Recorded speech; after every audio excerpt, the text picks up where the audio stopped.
Right, so we are back at my house, so this is going to be the setup video 2.0. So since the last time, and I am going to assume you have seen that setup video, which is probably not correct, but I will assume that. So yeah, since the last time the setup video has improved, quote unquote, somewhat. I do think it looks better. The room is just kind of smaller, so if you have seen that video, you will probably notice that this room kind of looks similar, because it sort of is the same room. It's just smaller. So yeah, there's a wall right there. If you have seen that video, you will maybe remember that there is a door behind that wall right there. That door leads to the garden. Now, I don't really care too much about garden access. I mean, there's some plants right there.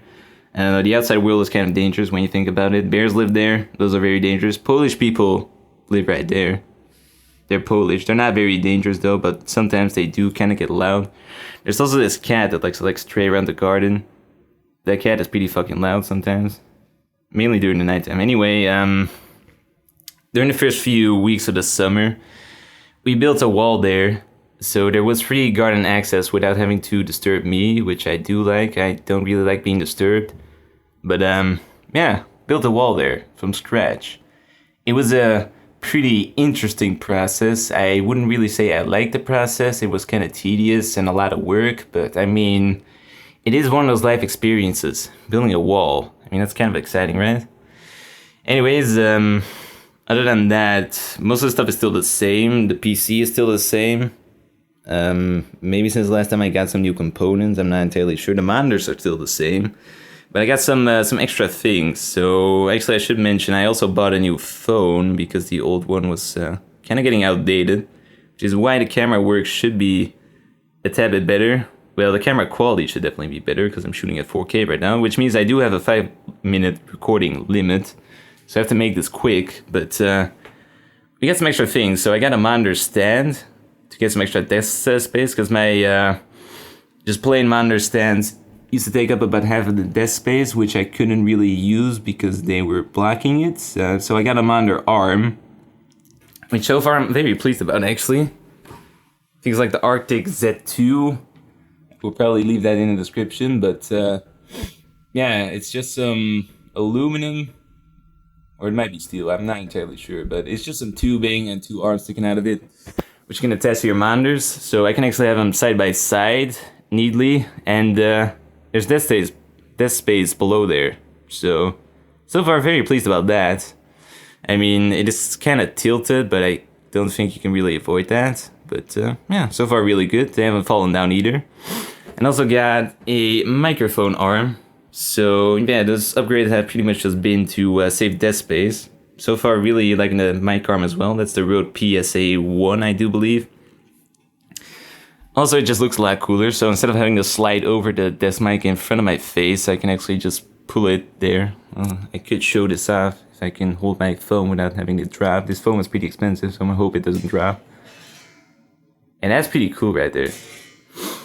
Also, another thing is that I had a little part 3D printed, so I didn't have to use the pop filter holder, you know, the standard thing with the flexible metal thing. Those are kind of big, so I got this neat little 3D printed part. It's pretty small. It could have actually been a lot smaller, but I thought that plastic would be a lot less strong than it actually is, but yeah. 3D printed plastic is apparently pretty fucking strong. So I have the pop filter attached directly to the shock mount, so that is pretty damn cool. So well, I gotta say I do prefer the new look of the setup, you know, black and white and focus. And yeah. Other than that, it's pretty much the same, so track AR thing right there. I don't actually use track AR that much anymore. Whiteboard, bookcase, closet. There's a bunch of food in that one. I have some water. And I even got some cable management right there. Yeah, I can't really go over every single component because I'm shooting at 4K right now on this phone, which means that I got a 5-minute recording limit. I don't know why that is, because my hard drive on this thing should be big enough, but there's a 5-minute limit. So yeah, new setup. It has improved somewhat. I mean, I think it looks pretty professional, like BRT incorporated. We're going truly professional now, I guess. I don't know, I will probably commence with a post commentary because I got 10 seconds at this point, so I will probably talk about some different things, but yeah, this is the new setup. I like it. So yeah, this is that post-commentary I was talking about. So the mic quality should be a tad bit better right now. And that's probably because this microphone is a tad bit bigger. I mean, it's about as big as the phone, so it kind of makes sense that this mic quality should be a tad bit better. Yeah, the gameplay in the background is Verdun, which is a World War I shooter. You fight over trenches in that game, there's machine guns, there's bolt-action rifles, there's poisonous gas. It's pretty good. I was primarily playing as British because I was playing with Wolf, and he wanted to play as British because he's into the Union Jack and all that. I mean, he's Northern Irish, so I guess it sort of makes sense.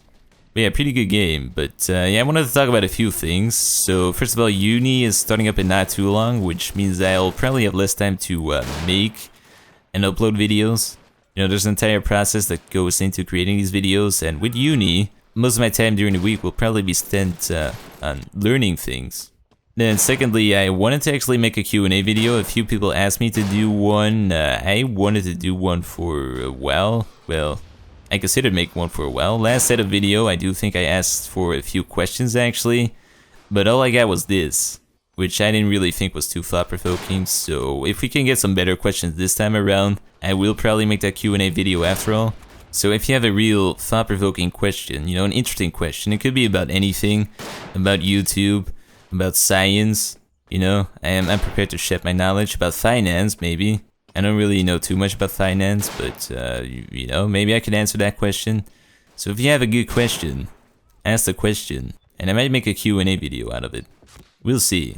Then, also, there seems to be still a fair amount of people that dislike any video of mine that is not directly related to DayZ Overpack, Arma, or a realistic simulator game. You know, like Fallout New Vegas or anything like that. There seems to be a fair amount of people that just dislike that instantly. Now, I've already mentioned that to a certain degree I can understand that mentality, but as I also mentioned, I won't be posting that forever. So if that is your mentality, then maybe you want to consider unsubscribing. Yeah, speaking of which, I actually considered uploading Fallout 4 videos when that game comes out because I am actually a pretty big Fallout fan. I played a lot of Fallout 3, I played a fair amount of New Vegas, and I've always been interested in the mods for those games. And this time around I actually got a PC that can record the game, and I got a PC, which means that I can install the mods. Well, actually Xbox apparently is going to have mods as well, but I mean the PC is obviously going to have superior mods and less strict control over those mods. So yeah, for any Bethesda games, there is always really good mods that are released by the public. Quest mods, armor mods, gameplay changing mods, everything pretty much. Stuff that is pretty much even fucking professional. So I am really considering making videos about that because that tickles my interest. So again, you might be heartbroken about that if your mentality is to dislike any video that is not directly what you want. But if you are interested in Fallout, I guess this won't really come as bad news to you. The plan is not to drop Overpack nor Arma entirely, but depending on time constraints, there might be less uploads of those. But then again, YouTube is sort of my hobby still, and if I can't create the videos that I want to create, then I don't really see a point in doing this. It's not my full-time job, nor do I intend it to be that anytime soon. I suppose that was about the news I wanted to share here, which is more than I normally do. So, yeah, hope you enjoyed the video. Hope you're not ready to grab your pitchfork and poke me in the eye with it. And I suppose like the video if you liked it, and dislike it if you feel inclined to do so.